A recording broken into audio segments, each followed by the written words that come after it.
अस्सलामुअलैकुम स्टूडेंट्स, आज हमारा केमिस्ट्री का लेक्चर नंबर 5 है जिसमें हम स्टडी करेंगे रिलेटिव एटॉमिक मास के बारे में। ये एक फितरी अमल है कि दुनिया में जब भी कोई नई चीज़ डिस्कवर होती है तो उसके लिए हमें किसी न किसी स्टैंडर्ड स्केल की ज़रूरत पड़ती है। मिसाल के तौर पर मास को मेजर करने के लिए हमें किलोग्राम का स्केल डिस्कवर करना पड़ा। किसी लेंथ को मेजर करने के लिए मीटर का स्केल डिस्कवर हुआ।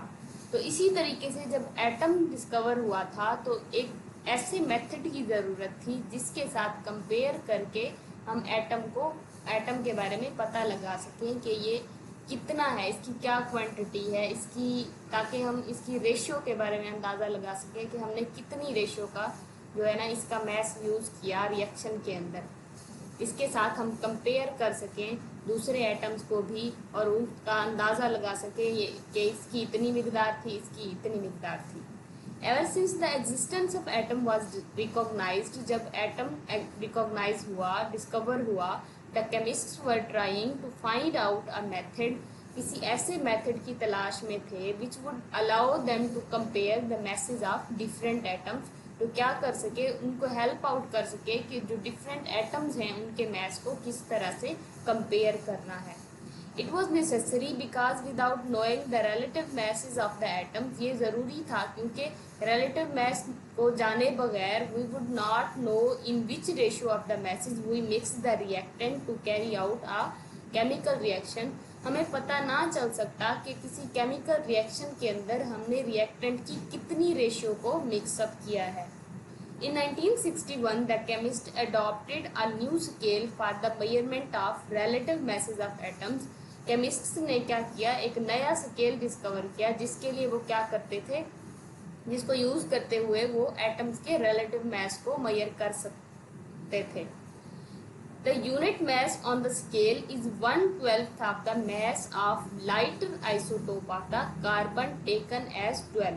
इस बात को ज़रा गौर से समझने की ज़रूरत है कि इसका जो एक यूनिट था, मिसाल के तौर पर अगर हम किलोग्राम की बात करें तो 1 किलोग्राम को हम क्या कहते हैं, एक यूनिट मास कहते हैं। तो इसके अंदर क्या था, जो इसका एक यूनिट मास था वो क्या था, 1/12 ऑफ द कार्बन 12 के बराबर था। इस बात को समझने की ज़रूरत है कि कार्बन 12 जो हमारे पास एक आइसोटोप है वो कितने के बराबर था, 12 के बराबर था।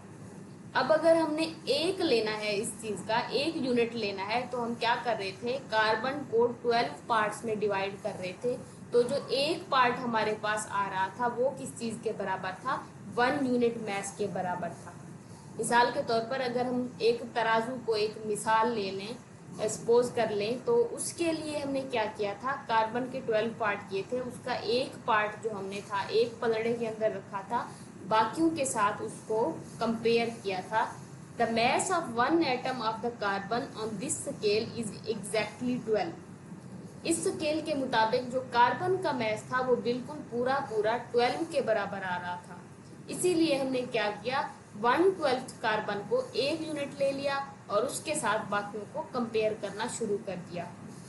And the masses of other atoms are measured relative to this unit, और इस यूनिट के रिलेटिवली दूसरे एटम्स जो थे उनका मैस मेजर किया गया।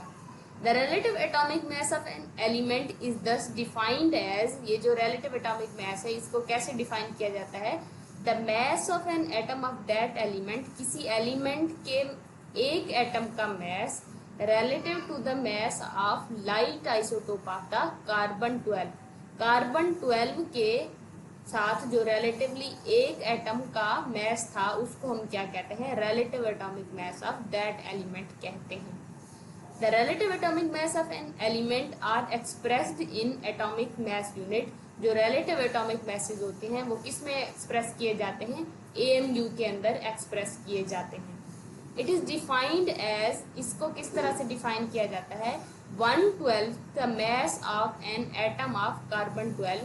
ये जो AMU है इसको हम कहते हैं कि कार्बन 12 का 1/12 जो होगा वो क्या होगा, एक AMU के बराबर होगा। 1 AMU is equal to 1.67 10⁻⁻27 kg। जब इसको kgs में लिखा गया तो ये इतने kgs के बराबर आ रहा था। For example the mass of one atom of hydrogen, hydrogen one जिसको हम प्रोटियम कहते हैं, उसका जो एक एटम का मैस है ऑन एटॉमिक मैस स्केल, इस स्केल पर कितना आ रहा था, 1.007 आ रहा था। अब ये देखो ये पूरा पूरा नहीं था, पॉइंट के बाद भी कुछ ना कुछ वैल्यू आ रही थी। तो जब देखो अगर आप इसको ज़्यादा क्वांटिटीज़ में लोगे तो इसको मल्टीप्लाई करने से हमारे पास एग्जैक्ट वैल्यू नहीं आ रही थी।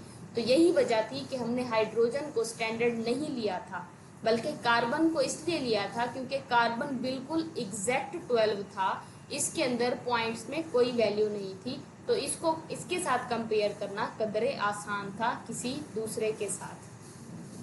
Similarly the mass of one atom of the sulphur 32, sulphur 32 जो था उसके एक एटम का मैस कितने के बराबर था, 31.97 AMU के बराबर था, जो कि बिल्कुल इसके बराबर है 32 के, लेकिन एग्जैक्ट 32 नहीं है। How would you compare the masses of atoms of magnesium and chlorine, magnesium और क्लोरीन के जो एटम हैं उनको किस तरह उनके मैसेज को कंपेयर करोगे आप। जो हमारे पास मैग्नीशियम होता है उसका एटॉमिक मैस होता है अप्रॉक्सीमेटली 24.31 AMU के बराबर होता है, और जो क्लोरीन होता है उसका एटॉमिक मैस 35.45 AMU के बराबर होता है। तो कितना डिफरेंस आ रहा है हमारे पास, 35 और 24 के दरमियान हमारे पास 9.9 का डिफरेंस आ रहा है, तकरीबन 9.12 का, सॉरी 14 का। तो ये क्या है, इससे हमें अंदाजा हो रहा है कि क्लोरीन हमारे पास क्या है, हैवियर है, chlorine is heavier than magnesium atom. Next है हमारे पास calculation of the relative atomic mass from isotopic abundance. Relative atomic mass को किस तरह से कैलकुलेट किया गया था, आइसोटोपिक अबंडेंस से। मतलब किसी एक एटम के जो आइसोटोप्स पाए जाते हैं उनकी अबंडेंस मुख्तलिफ होती है, मतलब किसी की परसेंटेज ज़्यादा होती है नेचर में, किसी की परसेंटेज कम होती है। तो उनको उनकी अबंडेंस को, उनकी परसेंटेज को देखते हुए हम क्या करते हैं, उसका रिलेटिव एटॉमिक मास भी मेजर कर सकते हैं, कैलकुलेट कर सकते हैं। An element usually consist of the few different isotope with different mass numbers. Isotope जो होते हैं वो क्या होते हैं, उनका मास नंबर डिफरेंट होता है और एक एटम के भी डिफरेंट आइसोटोप्स होते हैं। These mass numbers are called relative isotopic masses. ये जो मैसेज नंबर होते हैं इनको हम क्या कहते हैं, रिलेटिव आइसोटोपिक मैसेज कहते हैं। Each isotope will also have its own naturally occurring abundance. हर एक की क्या होती है, अबंडेंस मुख्तलिफ होती है, which is called isotopic abundance, जिसको हम क्या कहते हैं, आइसोटोपिक अबंडेंस कहते हैं। मतलब क्या है कि कोई 2%, कोई आइसोटोप 2% पाया जा रहा है, कोई 12, कोई इसकी परसेंटेज क्या हो रही है, नेचर में वेरी करती है आइसोटोप्स की किसी एक एटम के। Relative atomic mass of an element can be calculated from relative isotopic mass and isotopic abundance। जो उसका mass होगा उसको m से रिप्रेजेंट करेंगे और जो उसकी abundance होगी, जो परसेंटेज होगी, उसको हम t से रिप्रेजेंट करेंगे। उसका फार्मूला इस तरह से दिया गया है कि उसका mass और उसकी परसेंटेज को आप मल्टीप्लाई कर दो। किसी एलिमेंट के जितने आइसोटोप भी पाए जाते हैं उनके मैसेज और उनकी परसेंटेज अगर आपको मालूम है तो आप उसका रिलेटिव एटॉमिक मास निकाल सकते हो। नीचे मिसाल के तौर पर the element krypton has 5 isotope. जो क्रिप्टॉन है उसके 5 आइसोटोप्स हैं। Their relative isotopic mass and isotopic abundance are shown in the following table. उनके आइसोटोपिक मास और उनकी जो अबंडेंस है वो टेबल में दी गई है। जो हमारे पास क्रिप्टॉन 80 है उसकी अबंडेंस 2% है, क्रिप्टॉन 82 की 12%, क्रिप्टॉन 83 की भी 12% और क्रिप्टॉन 84 की 57 और क्रिप्टॉन 85 की 17% है। तो इसको हम क्या करेंगे, इनके मैसेज और इनकी अबंडेंस को मल्टीप्लाई करेंगे। 80 multiply by 12, 82 multiply by 12, sorry 80 multiply by 2, 83 multiply by 12, 84 multiply by 57 और 85 मल्टीप्लाई बाय 17 आएगा। तो जब हम इसको मल्टीप्लाई करेंगे और 100 के साथ डिवाइड करेंगे तो हमारे पास relative atomic mass of krypton आएगा, जो कि हमारे पास कितना है, 83.7 AMU के बराबर है। नेक्स्ट हमारे पास है एक और एग्जांपल दी गई है, calculate the relative atomic mass of light isotope of the chlorine. Chlorine का जो लाइट आइसोटोप है उसका हमने क्या करना है, रिलेटिव एटॉमिक मास निकालना है when its relative atomic mass is taken as 35.45। जब क्लोरीन का टोटल जो एटॉमिक मास है, रिलेटिव एटॉमिक मास, वो कितना लिया गया है 35.45, तो हमने इसका जो लाइटर आइसोटोप है उसका रिलेटिव एटॉमिक मास निकालना है। मतलब क्या है, हमारे पास जो आइसोटोप इसके हैं, कितने आइसोटोप हैं क्लोरीन के, 2 हैं। एक की अबंडेंस भी दी गई है और एक उसका मास भी दिया गया है। और जो टोटल क्लोरीन के रिलेटिव एटॉमिक मास है वो भी दिया गया है, वो कितना है 35.45। और जो दूसरा है उसका मास भी दिया गया है और परसेंटेज भी दी गई है। जो तीसरा है हमारे पास उसकी सिर्फ परसेंटेज दी गई है, सॉरी जो पहला है उसकी सिर्फ परसेंटेज दी गई है, हमने उसका मास निकालना है। तो अगर आपको मैथ पर अच्छी ग्रिप है तो क्या करेंगे हम, हमारे पास क्लोरीन जो फर्स्ट हमारे पास आइसोटोप है उसको हमने निकालना है, उसकी अबंडेंस कितनी है 75.77%। और जो दूसरा आइसोटोप है उसका मास है 37 और उसकी अबंडेंस है 24.23। और जो इसका क्लोरीन का अपना रिलेटिव एटॉमिक मास है वो कितना है 35.45। तो इसको हमने राइट साइड पे रखना है फार्मूले के अकॉर्डिंग जो हमें ऊपर दिया गया है। इधर हम क्लोरीन ही लिखेंगे और उसके साथ उसकी अबंडेंस को मल्टीप्लाई करेंगे, आगे दूसरा आइसोटोप और उसकी अबंडेंस को। अब हमने क्या करना है, इसको 100 को दोनों साइड पे डिवाइड कर देंगे। जब 100 को डिवाइड करेंगे तो क्या होगा, इस साइड से 100 कट जाएगा और 35.45 के साथ 100 मल्टीप्लाई हो जाएगा। जब 35.45 को 100 से जब हम मल्टीप्लाई करेंगे तो हमारे पास ये पॉइंट जो है ये कैंसिल हो जाएगा और हमारे पास आंसर आएगा इस साइड पे 3545 और इस साइड पे क्या रह जाएगा, क्लोरीन और उसके साथ ये 75.77 प्लस इसका जो दूसरा आइसोटोप है उसकी अबंडेंस। जब हम इसको मल्टीप्लाई करेंगे तो हमारे पास आंसर आएगा 896.51। तो क्या करेंगे, इसको हम दूसरी साइड पे ले जाएंगे। इस साइड पे प्लस हो रहा है ना, तो दूसरी साइड पे जाकर क्या हो जाएगा, माइनस हो जाएगा। और इस साइड पे क्या रह जाएगा, क्लोरीन और उसकी अबंडेंस।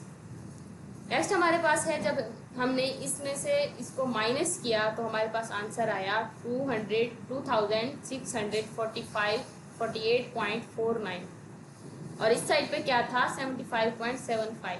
तो इसको हमने दूसरी साइड पे ले जाना है, यहाँ पे मल्टीप्लाई हो रहा है तो दूसरी साइड पे जाकर डिवाइड हो जाएगा। जब इसको इस पे डिवाइड किया गया तो हमारे पास आंसर आया 34.95, जो कि क्या है, क्लोरीन का जो फर्स्ट आइसोटोप है उसका एटॉमिक मास है।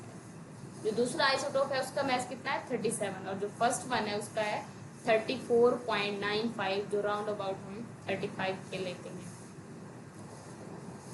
सो ये क्या था, हमारे पास रिलेटिव एटॉमिक मास था लाइट आइसोटोप का। नेक्स्ट हमारे पास एक एक्सरसाइज दी गई है कि calculate the relative atomic mass of lead.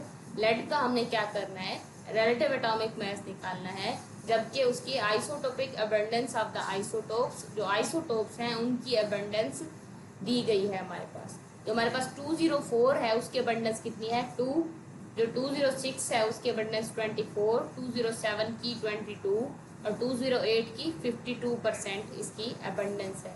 तो हम क्या करेंगे, 204 को 2 के साथ मल्टीप्लाई करेंगे, 206 को 24 के साथ, 207 को 22 के साथ, 208 को 52 के साथ, इन सबको ऐड करके हमने 100 पे डिवाइड कर देना है कुछ इस तरीके से। ये क्या हुआ है, सबकी अबंडेंस और उनके मास को मल्टीप्लाई करके उन सबको ऐड किया गया है। जब इसको इसके साथ मल्टीप्लाई किया गया 402 आया, 206 को जब हमने 24 से मल्टीप्लाई किया तो हमारे पास आया 4944 और जब हमने 207 को 22 से मल्टीप्लाई किया तो 4554 आंसर आया और 208 को 52 के साथ जब मल्टीप्लाई किया तो क्या आया 10,816। जब हमने इन सब को ऐड अप करके एडअप किया तो क्या आया 20,722, और जब हम इसको 100 से डिवाइड करेंगे तो 207.22, ये क्या है हमारे पास लेड का रिलेटिव एटॉमिक मास है। तो ये था आज का हमारा टॉपिक। उम्मीद है आपको सारी चीज़ें क्लियर हो गई होंगी। अगर फिर भी आपकी कोई कन्फ्यूजन है तो आप कमेंट सेक्शन में क्वेश्चन पूछ सकते हैं। अगर आपको वीडियो अच्छी लगी तो वीडियो को लाइक कर दें और चैनल को सब्सक्राइब करें मज़ीद आपको ताकि आपको मज़ीद वीडियोस भी मिल सकें, और अपने दोस्तों को भी ये चैनल रिकमेंड करें। तो मिलते हैं अगली वीडियो में, तब तक के लिए अल्लाह हाफ़िज़।